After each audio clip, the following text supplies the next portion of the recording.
Welcome to Gab and Jam, episode 118. All right, and what are we talking about today? Well, you guys probably know this is one of those, we had to do this episode because the coronavirus has thwarted our plans for South by Southwest. Yes. It's completely canceled. Done. Yeah, we were basically in the act of packing because we were going to be leaving soon, and getting everything prepared to go, yes. And then that's when we got the word that I believe it was Friday, right? Friday, March 6th. Yeah. That's when we got the word that I guess basically the city of Austin said, hey, no go. The state of emergency, so shut it down. Yeah, cannot do South by Southwest. So that kind of kills that plan to go to South by Southwest. Which was a really big plan for us because not only is it a blogging opportunity, but this year we were going to do some extra things.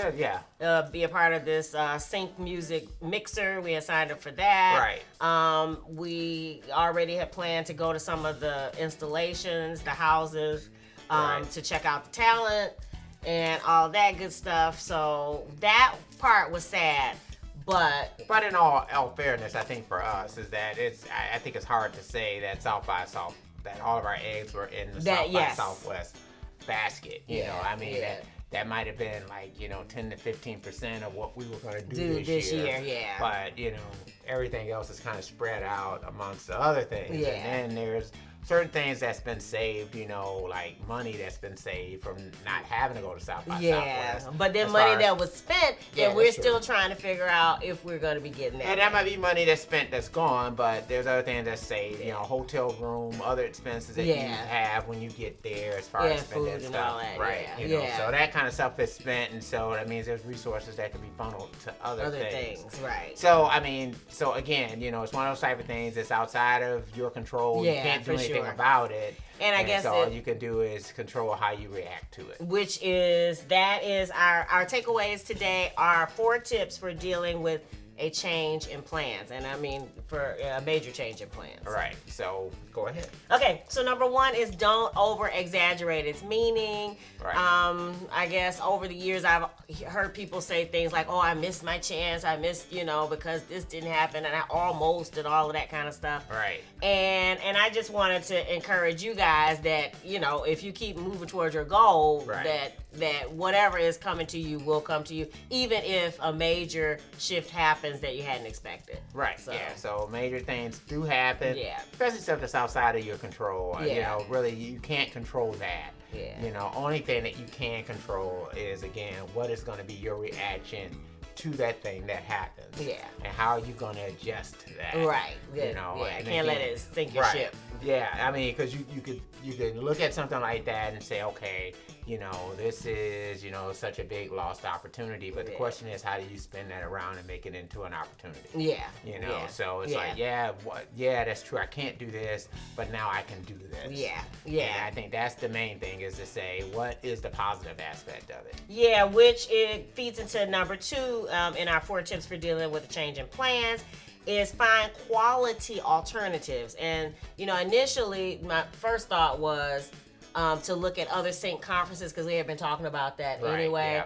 But because the coronavirus has kind of completely decimated anything that involves crowds, now they're talking about, even NCAA and opening day in baseball, perhaps not having crowds in the stands. So, so we don't know what impact that's going to have on any type of conferences for at least the next 6 months. We don't know. Yeah, well, at least probably to the summer, you know, because I think that normally flu-like viruses kind of tend to dissipate during the summer until the next season or whatever else. And right now, I think they don't know what type of virus. Yeah, the corona. Yeah, they don't know if it's going to be a recurrent thing or if it's just going to die out like SARS did. That's what they were talking about on the news. So you just don't know what it's going to be like, but probably if you're planning something for the summer, that might be the best thing to do if you're going to do something that's going to have bigger gatherings. Yeah. So, but the other thing was, we decided that we could, even if we take a staycation, that we could focus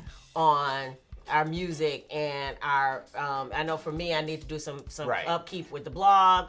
And then even our creative spaces need to be refreshed and cleaned and whatever else. So we still can be productive and use that time for quality time. Right, because for quality purposes. There's still opportunities in the virtual arena to actually congregate and get with people and share stuff with people and all the rest of that kind of stuff. That, again, is one of the beauties of the internet. Yes, I mean, the internet that if we had to work from home, you probably could. If you're going to be a hermit, now is the age in which to be a hermit and not no one know that you're a hermit because you can have all of this social interaction with individuals and never have to have contact with them, which from what I'm seeing with the coronavirus, that seems to be the ample way to do it. Yeah. Because otherwise you'd have to make sure that you have like a measuring tape with you and make sure that 6 feet away, 360 degrees around yourself, that you're right, that you got, don't let them sneeze as they walk past, right? So, the third tip for dealing with changing plans, major changing plans, is start planning for next year, which kind of feeds what you were saying. Right. So even with South by Southwest, they're threatening, we don't know, either they're going to do a virtual conference, which will automatically be admitted to because we bought tickets, or they're going to defer our ticket until next year. Right. So we're already saying, okay, well, if they do have a conference next year, that we'll start getting things together for that. We didn't have an ideal hotel this time. We didn't get an ideal rate. So if we start earlier, planning for next year, then we should be able to at least lock that kind of stuff in place. We know the significance of getting that done earlier. Right, yeah. And now we have plenty of time. Yeah. So that's the benefit of having a year out from it. And then finally, the fourth tip for dealing with a major change in plans is no matter what, keep moving toward your goals. Right. That whatever happens, the small shifts doesn't have to derail your big vision. Right. Because again, whether it's pitching online or finding more playlist people to approach, I mean, all kinds of things, or finishing our album, which we're putting out by Record Store Day.